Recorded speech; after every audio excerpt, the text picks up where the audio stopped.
Hello, I'm Essay, your AI essayist. Please note that all content, audio and video in this presentation are AI generated.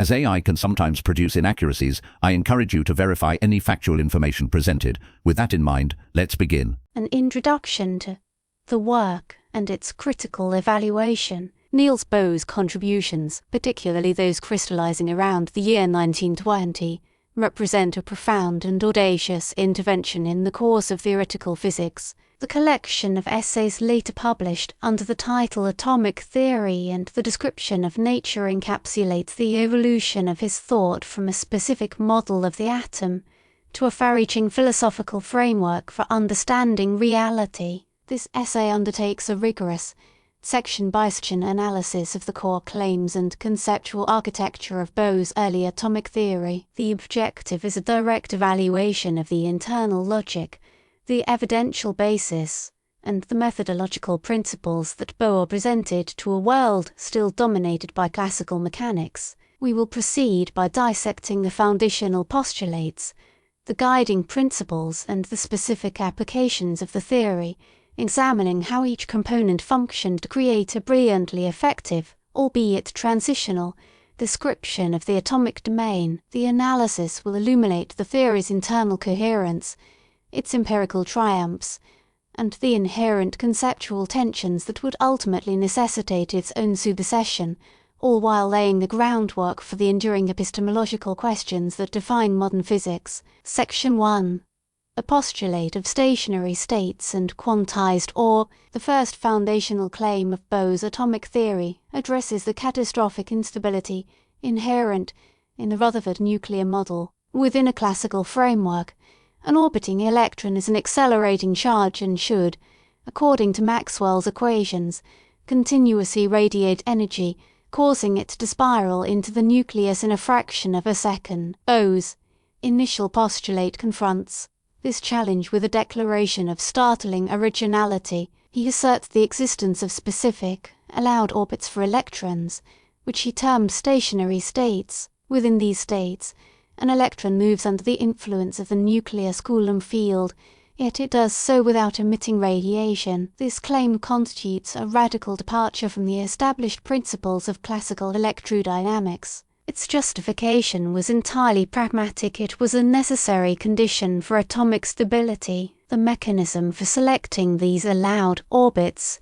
is the theory's first explicit quantization rule. Bohr proposed that the angular momentum of an electron in a stationary state must be an integer multiple of a fundamental constant, specifically the reduced Planck constant, which is the Planck constant divided by 2 pi. This condition, expressed as the angular momentum being equal to the integer n times the reduced Planck constant, imbues the atom with a discrete, layered structure. The integer n, later known as the principal quantum number, defines a ladder of allowed states. The evaluation of this postulate reveals its character as a piece of inspired, ad hoc reasoning. Bohr provided no derivation for this rule. From first principles, its authority stemmed exclusively from the consequences it produced. It was a hypothesis whose entire validation rested on the coherence of the theoretical edifice built upon it. The claim's power comes from its direct resolution of the stability paradox, effectively cordoning off the atomic interior as a domain where classical radiation theory was suspended by a new quantum decree. It defined the arena in which the subsequent drama of quantum mechanics would unfold. Section 2. The frequency condition and the nature of quantum jumps. The second central postulate of Bohr's theory provides the dynamic element, explaining the origin of atomic spectra. Having established a set of stable, non-radiating orbits, Bohr next addressed how atoms interact with light. He claimed that an electron can transition, or jump, between 2 allowed stationary states. When an electron moves from an initial state of higher energy to a final state of lower energy, the atom emits a single quantum of light, photon. The frequency of this emitted radiation is determined by a simple and powerful relationship known as the frequency condition. This condition states a bit energy difference between the initial and final states is equal to the Planck constant multiplied by the frequency of the emitted light. The inverse process, the absorption of a photon, would cause an electron to jump from a lower energy state to a higher one. In evaluating this claim, we find the second major break with classical physics. Classical theory would predict that the frequency of emitted radiation should correspond to the orbital frequency of the electron itself. Bohr's postulate decouples these two quantities entirely. The light frequency depends on two states, the beginning and the end of the transition, and has little to do with the electron's motion within either state. The transition itself is presented as a fundamentally unanalyzable event. Bohr's theory offers no description of the electron's path during the jump. It is an instantaneous, indivisible process.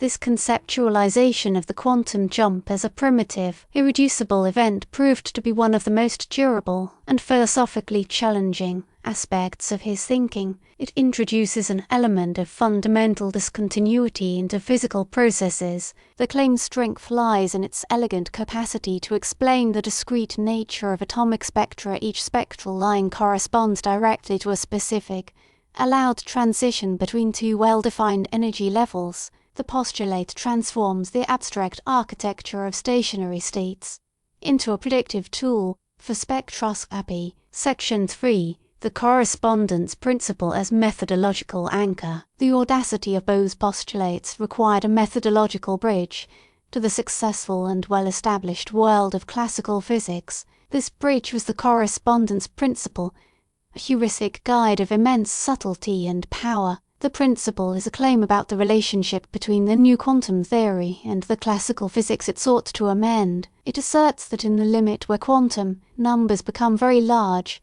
the predictions of the quantum theory must approach and agree with the predictions of classical theory. For an atom, this means that for transitions between highly excited states with large principal quantum numbers, the frequency of emitted radiation, as calculated by Bohr's frequency condition, should converge to the classical orbital frequency of the electron. An evaluation of the correspondence principle reveals its crucial role as a tool for discovery and a constraint on theory building. It was Bohr's primary mechanism for making educated guesses about the correct form of quantum laws in a domain where intuition failed. By demanding that any new theory must contain classical physics as a limiting case, he ensured that the monumental successes of Newtonian mechanics and Maxwellian electrodynamics were preserved in their appropriate regimes. This was a profoundly conservative element within a revolutionary theory. It functioned as an epistemological safety rail, preventing the new physics from becoming completely unmoored from empirical reality as it was then understood. The principle provided a means to calculate properties like the intensities of spectral lines, a task for which the two main postulates were insufficient. It allowed Bohr to argue that certain classical concepts, while failing at the small scale, could still provide a reliable guide to the structure of the correct quantum description. The correspondence principle, therefore, was less a physical law and more a statement of philosophical and methodological faith in the ultimate unity of physical description. Section 4. Application to the hydrogen atom and spectroscopic evidence. The ultimate test of Bohr's theoretical claims came from their application to the simplest atom, hydrogen. It was here that the model achieved its most spectacular and convincing success. By applying his two postulates to a system of a single electron orbiting a single proton, Bohr was able to derive an equation for the possible energy values of the stationary states. This equation showed that the energy of the state is proportional to the negative inverse of the square of the principal quantum number, n. This result, when combined with the frequency condition, directly produced a formula for the wavelengths of all possible spectral lines emitted by hydrogen. This formula was formally identical to the empirically discovered Balmer formula and its generalizations, such as the Lyman and Paschen C. The evaluation of this application reveals the theory's immense predictive power. The model did more than just replicate the form of the empirical laws. It achieved a far deeper feat. It allowed for the calculation of the Rydberg constant, the key numerical factor in all spectroscopic formulas, from a combination of fundamental physical constants: the mass of the electron, the charge of the electron, the speed of light, and a newly introduced Planck constant,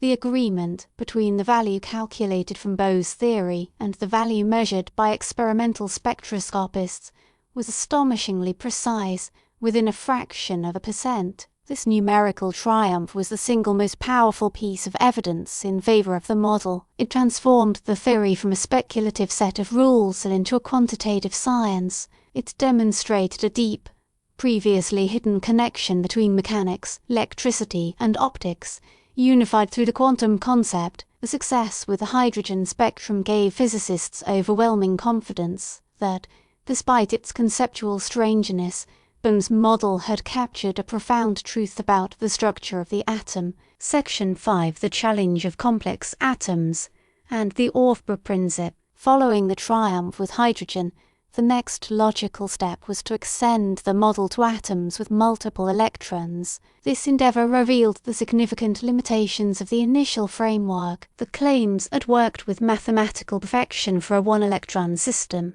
became qualitatively useful but quantitatively intractable for more complex atoms. Bohr, along with his contemporaries, developed what became known as the Rephrase, or building-up principle, as a way to conceptualize the structure of the periodic table. The idea was to imagine constructing heavier elements by successively adding electrons one by one, filling the available quantized orbits or shells in a systematic order. This approach provided a brilliant qualitative explanation for the periodicity of chemical properties, linking them to the number of electrons in the outermost shell. An evaluation of this extension, however, highlights the model's constrained scope, while the Rephrase gave a compelling physical picture for the arrangement of elements in the periodic table, precise calculations for even the next simplest atom. Helium, with its 2 electrons, failed. The mutual repulsion between the electrons created a complex three-body problem that resisted solution within the Bohr model's simple orbital mechanics. The model also had limited success in explaining the finer details of atomic spectra, such as the splitting of spectral lines in the presence of a magnetic field, the anomalous Zeeman effect, or the relative intensities of different lines. These phenomena hinted at a deeper level of quantum complexity, involving properties like electron spin, which the Bohr model did not include. The challenges posed by complex atoms thus defined the boundaries of the old quantum theory. They demonstrated that while the core ideas of stationary states and quantum jumps were sound, the underlying mechanical model of simple planetary orbits was an incomplete picture that required a more sophisticated and abstract mathematical formalism. Section 6, the philosophical turn and the description of nature. The internal logic and the very limitations of Bohr's atomic theory compelled a deeper philosophical reflection on what it means to describe nature. This evolution of thought is the ultimate theme of his later writings. The structure of the theory itself contains the seeds of his mature philosophical principle of complementarity. The model relies on classical concepts like position and momentum to define the electron's orbit, yet it simultaneously denies the validity of classical laws within that orbit. This created a paradoxical situation. Furthermore, the act of observation, which reveals the atom's properties through its emitted spectra, is intrinsically linked to the discontinuous quantum jump, an event that defies a classical causal description. The theory forces a division of the world into a quantum object and a classical measuring apparatus, with the interaction between them being a central, unresolved problem. Evaluating this aspect of Bohr's work reveals its profound epistemological consequences. The theory suggested that the goal of physics might need to shift from providing a single, complete, objective picture of reality to providing a consistent framework for correlating observations obtained under different, mutually exclusive experimental conditions. The inability to describe the electron's path during a jump hinted that concepts like path might be inapplicable at the quantum level. The theory's success, coupled with its internal paradoxes, forced physicists to confront the role of the observer and the act of measurement in defining physical reality, the very structure of Bohr's claims about the atomo-classical picture punctuated by non-classical rules and unanalyzable transitions paved the way for the later understanding of wave-particle duality. It became clear that a complete description of nature at the atomic scale might require the use of concepts that are contradictory from a classical viewpoint, but are both necessary for a full account of the phenomena. The theory's legacy, therefore, extends far beyond its specific mechanical claims. It initiated a fundamental re-evaluation of the language and philosophy of science, conclusion and evaluation of the Bohr model's enduring significance. In final analysis, Niels Bohr's atomic theory, as it stood in the early 1920s, was a work of profound and revolutionary synthesis. Its central claims, the existence of stationary states and the frequency condition for quantum jump, were bold, non-classical assertions justified almost entirely by their spectacular success in explaining the hydrogen spectrum. The correspondence principle provided the crucial methodological discipline. Ensuring the new theory remained tethered to the proven successes of classical physics in the macroscopic domain, while the model's quantitative power proved to be fundamentally limited to one-electron systems.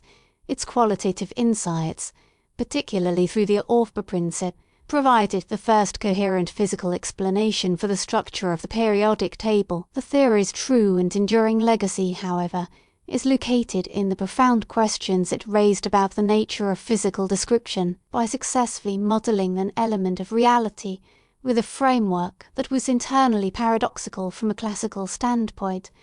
Bohr demonstrated that the description of nature at the atomic level required a radical departure from the ideals of deterministic causality and objective picturability. The theory was a necessary and brilliant transitional stage, a conceptual scaffold that not only built a new understanding of the atom, but also forced physics itself to mature, confronting the deep epistemological limits inherent in the human endeavour to describe nature.